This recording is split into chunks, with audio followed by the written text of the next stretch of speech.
अब बाकी अपना जय श्री राम कीजिए, देश भर में घूम के अपना अपना उम्मीदवार खड़ा कीजिए ना। बिहार में कहाँ जरूरत है। यहाँ आप आंकड़ा देखिएगा तो आपको अंदाजा हो जाएगा कि नीतीश कुमार की उपयोगिता कहाँ है, विशेषता कहाँ है और नीतीश कुमार को क्या करना चाहिए जो कर रहे हैं। तो आपको पीछे आना पड़ेगा, आपको पढ़ना पड़ेगा। और आप लोग चाहिए खाली माइक लेकर के गए मुंह में भिड़ा दिए तो इससे काम चलने वाला नहीं है। उनके सांसदों पे नज़र भिड़ाए हुए हैं, तो निश्चित रूप से नीतीश कुमार के कान खड़े होंगे और वो उसके लिए जुगाड़ करेंगे। इस जुगाड़ में पूरी तरह से नीतीश कुमार कर क्या रहे हैं। नमस्कार, भारत लाइव देख रहे हैं आप। यह गेम समझिए है। इस गेम समझिए में राजनीति के अंदर पर्दे के पीछे जो रणनीति बनती है, जो बातें आती है पर्दे के पीछे से, उन तमाम जानकारियों के लिए हम गेम समझिए में लेकर के आए हैं। भाजपा की चाल को नीतीश समझते ही बना ली अपने 16 सीटों के बचाने का जुगाड़। और जुगाड़ कौन सा है ये जानने के लिए हम चलेंगे बाबा के पास। बाबा, भाजपा की कौन सी चाल है जिसको नीतीश समझते ही अपने 16 सीटों को बचाने का जो है रणनीति तैयार कर लिए हैं। आप भी पत्रकार हैं, पत्रकारिता पढ़ करके आए हैं जी। जब आप परीक्षा देने जाते होइएगा तो कोई एक सब्जेक्ट पढ़ के जाते हैं? जी नहीं, जब जिस सब्जेक्ट का परीक्षा होता है उस सब्जेक्ट पे जाते हैं, फिर अन्य दिन वाले सब्जेक्ट का परीक्षा होता है तो जाते हैं। यानी कि जितने विषय होते हैं, जितने अलग अलग फैकल्टीज होते हैं, सब पर आप मेहनत करते हैं और परीक्षा के समय में सब क्वेश्चन का जवाब देते हैं। उसी तरह से नीतीश कुमार के सामने जो लोकसभा का चुनाव है 2024 का, उसमें कई सवाल हैं। उन सवालों में से सबसे बड़ा अहम सवाल है कि नीतीश कुमार अपनी 16 सीटें कैसे बचाएं। जैसे परीक्षार्थी जब परीक्षा देने जाता है तो सबसे पहले उसका लक्ष्य होता है कि वो 40% नंबर ला करके पहले पास करने वाली श्रेणी में आए। सबसे पहले उसी क्वेश्चन को हल करता है जो क्वेश्चन उसको अच्छी तरह से आता है। उसके बाद बाकी के क्वेश्चन पर ट्राई करता है। और इसी तरह से नीतीश कुमार बार बार इस परीक्षा में जो 2024 की होनी है, इसको कसौटी पर रख करके अपने 16 सीटों को बचाने का जुगाड़ कर रहे हैं। और ये जुगाड़ बहुत आसान नहीं है। हमने कल बताया था कि नीतीश कुमार के खेमे से कई लोग जो हैं वो लगातार दूसरे के संपर्क में हैं। हम चाहेंगे कि माइक थोड़ा सा और मेरी तरफ ऑफ कर दें, क्योंकि हो सकता है कि धीरे धीरे बोल रहे हैं तो आपको सुनाई नहीं दे। ऐसी स्थिति में नीतीश कुमार पूरी तरह से अपने जुगाड़ तंत्र में लग गए हैं। अगर आधा दर्जन से ज़्यादा उनके सांसद विचलित हैं, मन इधर उधर डोल रहा है, तो ऐसी स्थिति में ये नीतीश कुमार के लिए निश्चित रूप से मुश्किलों भरा फैसला हो सकता है। और इसको लेकर के चिंता भी उनकी होनी चाहिए। नीतीश कुमार से लेकर के ललन सिंह और ललन सिंह से लेकर के अन्य जो नीतीश कुमार के इर्द गिर्द और जो जनता दल यूनाइटेड के थिंक टैंक में लोग हैं, उन लोगों की भी परेशानी बढ़ी हुई है। ये साफ नज़र आ रहा है कि दिल्ली से पटना तक की दौड़ लगाई जा रही है और 16 सीटों को बचाने का जुगाड़ किया जा रहा है। अब हम आपसे ये पूछे कि जुगाड़ क्या है। आपने सवाल यही किया जी। तो वो जुगाड़ तंत्र बताने के लिए हमको कुछ आंकड़ों की तरफ जाना पड़ेगा। ये आंकड़े हैं कि अभी वर्तमान जो स्थिति है, पहले हम उसको जान लें। तो वर्तमान स्थिति में जो बिहार की 40 सीटें हैं, उसमें सबको पता है कि नीतीश कुमार के पास 16 है और गठबंधन की बात करें तो 17 सीटें हैं। यहाँ निश्चित रूप से भारतीय जनता पार्टी उनसे आगे है जी, बिल्कुल। क्योंकि एक तो 16 के जगह पर उसके पास 17 है, 17 में 17 जीत करके आई थी जी। और दूसरा जो उनके गठबंधन के साथी एकमात्र सीट लेकर के आए हैं, तो उनके साथी 6 सीट लेकर के आए हैं जी। तो यहाँ भी नीतीश कुमार पिछड़ रहे हैं और आगे 2024 की लड़ाई है, वहाँ उनको जुड़ने के लिए लालू प्रसाद का वोट चाहिए और साथ में जो बाकी के दल हैं उनका भी वोट चाहिए। तो ऐसी स्थिति में नीतीश कुमार को एक समझौता करना पड़ेगा और समझौता इस बात पे करना पड़ेगा कि नीतीश कुमार यदि 2019 की तरह 17 सीटें मांगेंगे तो गठबंधन में भंडोल हो जाएगा जी। क्योंकि 17 सीटें ये मांगेंगे तो भले ही आज लोकसभा में एक भी सीट नहीं है राष्ट्रीय जनता दल के पास, फिर भी वो इनसे कम पे नहीं लड़ना चाहेगी। तो 17 दूनी 34 सीट तो यही हो गया जी। बाकी बचता है 6 सीट। 2019 की बात अगर करें तो कांग्रेस 9 सीट पे चुनाव लड़ी थी, जिसमें से उसने सिर्फ एक मात्र सीट जीता था और वही सीट महागठबंधन का इज्जत बचा दिया जी। तो क्या 6 सीटों में ये दोनों गठबंधन के बड़े साथी हैं, बड़े छत्रप हैं, इस जंगल के 2 बड़े शेर हैं, वो आपस की लड़ाई में इन सबको खा करके ख़त्म कर देंगे या फिर इन्हें भी जंगल में रहने का अधिकार मिलेगा। बाबा, जो आप कह रहे हैं 17 सीटों पर जो है बंटवारा होगा राजद और जेडीयू में, तो क्या कांग्रेस जो है कम सीटों पर मान जाएगी? मैं तो यही बात बोल रहा था ना, मैं तो यही बात बोल रहा था कि जो 2019 में 9 सीटों पे लड़ी है, 6 सीट बच ही रहा है, तो उसको कितना मिलेगा, वाम दलों को कितना मिलेगा? आप पत्रकारिता के छात्र हैं, आप लोगों को ज़्यादा रिसर्च करना चाहिए। मैं आप ही को नहीं कह रहा हूँ, मैं जितने भी युवा पत्रकार हैं सभी को बता रहा हूँ कि आप सिर्फ माइक लेकर के मत जाइए, आप रिसर्च कीजिए, आप पढ़िए इतिहास क्या कहता है, और इतिहास पर ही वर्तमान को टिकाया जाता है। वही उदाहरण होता है, जैसे हिसाब में उदाहरण होता है, हर चैप्टर के पहले आप देखे होंगे कि एक उदाहरण रहता है, उसी उदाहरण उसी फॉर्मूले पर सारा हिसाब सेट रहता है। तो आपको पीछे आना पड़ेगा, आपको पढ़ना पड़ेगा, और आप लोग चाहिए खाली माइक लेकर के गए मुंह में भिड़ा दिए तो इससे काम चलने वाला नहीं है। आपको उन तथ्यों को जो पूछने जा रहे हैं उसकी आगे पीछे दोनों कहानी आपको पता होनी चाहिए, नहीं तो हमारे जैसे लोग अगर क्रॉस क्वेश्चन कर देंगे तो वहीं आप चेकमेट हो जाइएगा, आपकी पत्रकारिता का इतिश्री हो जाएगा। सीधी सी बात है कि जब 2019 के चुनाव को अगर हम कसौटी पे कसते हैं तो वहाँ 2014 भी याद आता है, क्योंकि दो परिस्थितियाँ रही हैं 14 और 19 में। 2014 में नीतीश कुमार साथ में नहीं थे, तब भारतीय जनता पार्टी को अपने 22 सीट आया था और साथी दलों को मिलाकर के उसे 31 सीट आया था। ये परिस्थिति कुछ अलग थी। हम ये क्यों बता रहे हैं ये आपको इसके बाद बताएंगे। हम इसलिए 2014 और 2019 की तुलना कर रहे हैं कि जब 22 सीटें आई थी तो निश्चित रूप से ज़्यादा सीट पे लड़ी भी होगी। जब 2014 की बात करते हैं तो 40 सीटों में से भारतीय जनता पार्टी ने 7 सीट अपने सहयोगी लोक जनशक्ति पार्टी को दिया था, 3 सीट उसने RLSP को दिया था, 10 सीट उधर दे दिया था और 30 सीट इसके पास था। इनमें से 22 जीत करके आई थी और ये दोनों सिर्फ 1 सीट हार करके आए थे, लोक जनशक्ति पार्टी जो 6 सीट जीते थे, और उपेंद्र कुशवाहा की RLSP ने 100% इसका स्ट्राइक रेट दिया था, वो 3 सीट पर जीत करके आए थे। यहाँ दूसरे खेमे में अगर बात करें तो महागठबंधन में जो परिस्थिति थी 2014 में, महागठबंधन में जब एनडीए की बात करें तो एनडीए का हमने आपको बताया, तो उसी तरह से अगर 2014 की बात करें तो 2014 में कांग्रेस लेफ्ट नहीं एनसीपी था उस समय, एनसीपी साथ में था और राष्ट्रीय जनता दल था। ये तीनों मिल करके जो जीत करके सीट आए थे वो 7 सीट था, जिसमें से 2 सीट कांग्रेस जीत करके आई थी, 4 सीट राष्ट्रीय जनता दल जीत करके आई थी और 1 सीट एनसीपी जीता था, तारीख अनवर। अभी इसके बाद बात करें नीतीश कुमार की, तो नीतीश कुमार की बात हम इसीलिए छेड़ रहे थे कि नीतीश कुमार तब अलग लड़े थे दोनों गठबंधन से, उनको सीट आया था 2, और वोटों की बात अगर करें तो 2 सीट जीतने वाली कांग्रेस को 8.56% वोट मिला था। याद रखिएगा इस चीज़ को, हम जोड़ के भी बताएंगे सब। 20.44% सीट जो आया, वोट जो आया था वो आया था आरजेडी को, और इसमें 4 सीटें वो जीत करके आई थी। तो एनसीपी को 1.22% वोट आया था, 1 सीट जीती थी। ये टोटल आकलन जो है वो 30.24 होता है, मतलब 30.24%, और सीट मिलते हैं 7। यही चीज़ हम दूसरे खेमे में अगर देखें तो 2014 में भारतीय जनता पार्टी 22 सीट जीत करके आई थी, वोट मिले थे उसे लगभग 30%।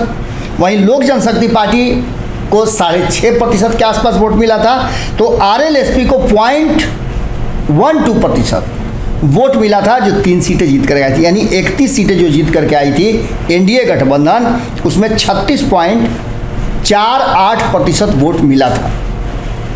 ये बात तो आप समझ गए कि 30% से ज़्यादा उनको मिला था और 36% से ज़्यादा उनको मिला था। इसमें 16% का अंतर था 2014 में। ये 16% नीतीश कुमार लेकर के आए थे, 16.04%, और इसके बदौलत वो 2 सीटें जीत करके आए थे। यहाँ से कहानी अब 2019 की तरफ बढ़ती है। यहाँ नीतीश कुमार के कारण हो सकता है कि महागठबंधन को 7 सीट आया हो, या फिर नीतीश कुमार के कारण भारतीय जनता पार्टी को जो सीट आए थे 22 और 31 वो आया हो। इसमें नीतीश कुमार की भूमिका बहुत बड़ी थी। 2019 में परिस्थितियां बदली और जो उधर थे वो इधर चले आए और नीतीश कुमार अकेले दम पर भारतीय जनता पार्टी के साथ जब 2017 में गए तो 2019 में जब चुनाव हुआ लोकसभा का तो नीतीश कुमार साथ में लड़े। यहाँ आप आंकड़ा देखिएगा तो आपको अंदाज़ा हो जाएगा कि नीतीश कुमार की उपयोगिता कहाँ है, विशेषता कहाँ है और नीतीश कुमार को क्या करना चाहिए जो कर रहे हैं वो। अगर एनडीए की बात करें तो 2019 में जो परिस्थितियाँ थी वो बिल्कुल बदली हुई थी। 2019 में जब सीटों की बात करते हैं तो सबसे पहले हम बात करते हैं यूपीए की। यूपीए में कांग्रेस को मिले थे 7.85%, 7.85% एक सीट। वहीं अगर बात करें आरजेडी की तो आरजेडी को 15.68% वोट मिले थे। ये दोनों गठबंधन में थे। इसके अलावे आरएलएसपी भी गठबंधन में था, एक भी सीट नहीं आई थी। 15.68% लेने के बाद भी एक भी सीट नहीं आया था। तो वहीं आरएलएसपी जो महागठबंधन का हिस्सा थी उन्हें 3.66% आया था, 0 सीट। हिंदुस्तानी अवाम पार्टी को 2.39% आया था, 0 सीट। और वीआईपी को 1.65% आया था, 0 सीट। ये सब मिलाकर के 31.23% होता है। यानी 2014 की तुलना में आप देखें तो लगभग 1% वोट ज़्यादा मिलता है महागठबंधन को। और सीट कितना आता है? 1। अंतर कहाँ है? अब यही समझ लेना है ये अंतर कहाँ होता है। तो अंतर ये हो रहा है कि 2014 में उनके साथ कोई नहीं था, बाकी के ये 3 साथी हैं ये सब उधर थे, नीतीश कुमार अलग थे। और वोट का प्रतिशत बढ़ने के बाद भी सीटों की संख्या घट जाती है। बात समझ में आ रही होगी, आप बेहतर समझ सकते हैं। लेकिन यहाँ जो बड़ा ट्विस्ट है वो ट्विस्ट है कि 2019 में नीतीश कुमार जब एनडीए का हिस्सा बनते हैं तो भारतीय जनता पार्टी को आता है 24.6% वोट, 24.6% वोट। और यहाँ उसका जो सीट है वो 17 में से 17 आता है। तो वहीं अगर बात करें जनता दल यूनाइटेड की तो जनता दल यूनाइटेड को 22.26 यानी थोड़ा सा ही कम आता है भारतीय जनता पार्टी से, 16 सीटें जीत करके आते हैं। वहीं अगर बात करें तो 8.02% 6 सीट जीतने वाली लोक जनशक्ति पार्टी को आता है। ये पूरा का पूरा जो जोड़ होता है वो होता है 54.34%। कितना? 54.34%, जो कि 2014 में अगर देखा जाए तो 36.48% होता है। यानी आप समझ सकते हैं कि लगभग 18-19% का अंतर पड़ता है। और ये 18-19% याद कीजिएगा, उधर हम बताए थे कि नीतीश कुमार का 16% ज़्यादा वोट था, वो इसमें जुड़ जाता है और यहाँ से एनडीए क्लीन स्वीप करता है। इसको क्लीन स्वीप ही कहेंगे, 40 में से 39 सीटें जीतना। अब आइए उस जगह पर जहां नीतीश कुमार की बात हम कर रहे हैं। हम नीतीश कुमार की बात इसलिए कर रहे हैं कि नीतीश कुमार जब ये उनके साथ लगातार कहा जा रहा है, भीतर से उनके पास इनपुट आ रहा है कि भारतीय जनता पार्टी और भारतीय जनता पार्टी के सहयोगी दल जी उनके सांसदों पर नज़र भिड़ाए हुए हैं, तो निश्चित रूप से नीतीश कुमार के कान खड़े होंगे और वो उसके लिए जुगाड़ करेंगे। इस जुगाड़ में पूरी तरह से नीतीश कुमार कर क्या रहे हैं? तो नीतीश कुमार का जुगाड़ तंत्र है कि वो अपने 16% वोटों के साथ अगर वो जोड़ लेते हैं राष्ट्रीय जनता दल का वोट जो MOI समीकरण का है जी, तो 30 से 32% ये होता है और नीतीश कुमार का 16% वोट, यानी कि ये 48% वोट होता है जी। और इस 48% वोट को जीत की गारंटी मानी जाती है। लेकिन यहाँ पेंच अब समझिएगा, शुरू में हम बताए थे कि सीट शेयरिंग के फॉर्मूले में नीतीश कुमार को अपनी 16 सीटें बचानी है। तो बचाने के लिए करना क्या होगा? हम एक बड़ा एपिसोड लेकर के आएंगे इसके बाद, जो आपको बताएंगे कि क्या इसमें जोड़ घटा गुना भाग किया गया है। हालांकि कुछ हमने आपको कल बताया था, लेकिन अब इसमें जो 48% वोट नीतीश कुमार को दिख रहा है कि राष्ट्रीय जनता दल के साथ उनको 2024 में मिलेगा, जिसके चलते उनको 16 सीटें तो कम से कम उनकी बच जाएगी। लेकिन यहाँ भी स्थिति ठीक नहीं है। इसके लिए नीतीश कुमार को कुछ अलग करना पड़ेगा और नीतीश कुमार वाले स्टाइल में करना पड़ेगा। निश्चित रूप से इसके लिए नीतीश कुमार के पास 3 विकल्प हैं। पहला विकल्प कि वो राष्ट्रीय जनता दल से इस बात का समझौता करें कि आपके पास एक भी सीट नहीं है, आपको लोकसभा में करना क्या है, ना वहाँ गाजर बोइएगा, ना मुरई बोइएगा, ना सुथनी बोइएगा, आपको तो बिहार में करना है जी। तो आप इसके लिए काहे जान प्राण दे रहे हैं? अभी एक को सीट नहीं है, चलिए आपको हम 10 को सीट दे देते हैं। अगर 10 सीट आप ले लीजिए और इसी को जीत के दिखाइए ना, क्योंकि आगे जब विधानसभा का चुनाव 1 साल बाद होगा तो आप हमसे बेसी सीट ले लीजिएगा, मुख्यमंत्री तो आप ही को बनना है जी। नीतीश कुमार ये गेम खेल सकते हैं और लालू प्रसाद को, तेजस्वी यादव को जैसे अभी भी खूंटा में अपने बांधे हुए हैं वैसे ही बांध करके सुहरा उड़ा करके, जैसे 2019 में भारतीय जनता पार्टी को जीतल को सीट छोड़वा दिए थे, वैसे ही सुहरा उड़ा करके लालू प्रसाद को 10 सीट पर रोक सकते हैं। रहा सवाल तो उनको ज़रूरत किस बात की पड़ेगी? लालू प्रसाद की ज़रूरत केंद्र में नहीं पड़ेगी। वहाँ अगर वो इंडिया गठबंधन से लड़ते हैं तो वहाँ ज़रूरत उनको किसकी पड़ेगी? कांग्रेस की जी। तो बिहार में कांग्रेस को मजबूत करेंगे तब ना। और उनके साथ बगल में अशोक चौधरी हैं। अशोक चौधरी को पता है कि 2015 में कैसे नीतीश कुमार और कांग्रेस मिल करके लालू प्रसाद को मजबूर किया था कि कांग्रेस को अधिक सीटें दी जाए। यहाँ भी ये गेम खेला जा सकता है और जब ये गेम खेला जाएगा तो निश्चित रूप से सीधे तौर पे अब लालू प्रसाद को अपने पुत्र को मुख्यमंत्री की कुर्सी देना है, दिलवाना है। नीतीश कुमार भी कह सकते हैं कि अब कहाँ हड़बड़ाइल हैं आप जी। बस 24 में हम जीते, दिल्ली गए, अब कुर्सी छोड़ के जाएंगे जी। अब ये लालच किसी को छोड़ा थोड़े है। कंगन फेंक करके आप जानबे करते हैं कि क्या होता है, बूढ़ा शेर कंगन फेंक करके अपना चारा का व्यवस्था करता है, बिल्कुल वैसे उसी अंदाज में नीतीश कुमार भी कंगन लेकर के तैयार हैं। तो एक रास्ता ये है। दूसरा रास्ता है कि वो कांग्रेस को ये कह दें कि भैया यहाँ आपका कुछ है कहाँ, एगो जीतल है वो लीजिए, अब बाकी अपना जय सिया राम कीजिए, देश भर में घूम के अपना अपना उम्मीदवार खड़ा कीजिए ना। बिहार में कहाँ ज़रूरत है? हम लोग को 17 पर जुगाड़ करने दीजिए, एक आप ले लीजिए और 5 सीट जो बचेगा उसमें से एक सीट वाम दल के अलग अलग CPM को CPI को दे देंगे और बाकी का 3 सीट जो बच रहा है वो CPI ML को दे करके काम खत्म।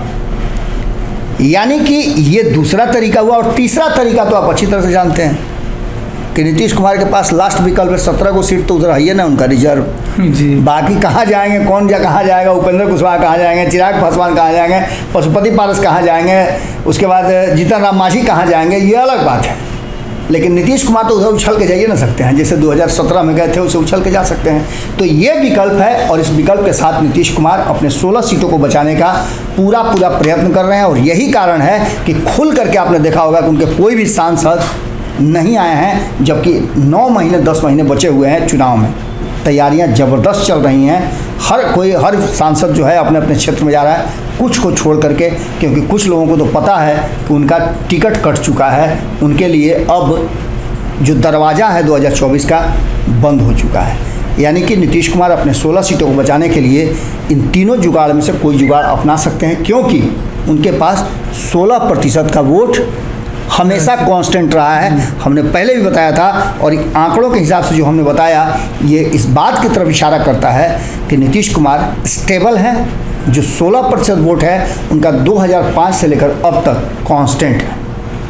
ऐसी स्थिति में नीतीश कुमार इसी दंभ के साथ किसी को भी अपने सामने झुका करके और मुख्यमंत्री की कुर्सी पर बने रहते हैं। तो ये गेम समझिए था जिसमें बाबा ने बहुत अच्छे तरीके से नीतीश कुमार के तीनों रास्तों को अपने ढंग से जो है कि रखा। बाबा ने एक अच्छी बात कही है कि हम जैसे स्टूडेंट्स को पत्रकारिता का अनुभव जो है कि बहुत लेना पड़ता है, इसके लिए जो है कि पढ़ना पड़ेगा और अच्छे तरीके से जो पीछे की राजनीति है उसको समझना पड़ेगा। और बाबा हमेशा हमको मार्गदर्शन करते रहते हैं, इसके लिए बाबा को बहुत बहुत धन्यवाद देते हैं। तो इस प्रकार की खबरों के लिए आप बने रहिए भारत लाइव के साथ। धन्यवाद। अगर ये वीडियो पसंद आई और वह बिहार के राजनीति और बिहारियत से सरोकार रखेनी तो सब्सक्राइब बटन दबा के चैनल के सब्सक्राइब कर ली। ओजे एगो घंटी बा, ओकरा बटन दबा देला से कुल सटीक और मारक खबर रुआ मुफ्त में मिल जाई। अगर रुआ पत्रकारिता के हमनी के नया प्रयोग में सहयोग कर चाहतानी तो ज्वाइन बटन दबा दी। पेटीएम नंबर नोट कर ली 9386816700। धन्यवाद।